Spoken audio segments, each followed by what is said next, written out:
The Patch tool. Step 1. From the Tools bar menu, select the Patch tool.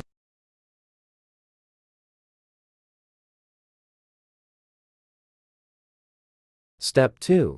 Make a selection of the area you want to add or remove something. Step 3. Drag your selection to the area you want to use to replace the selected area.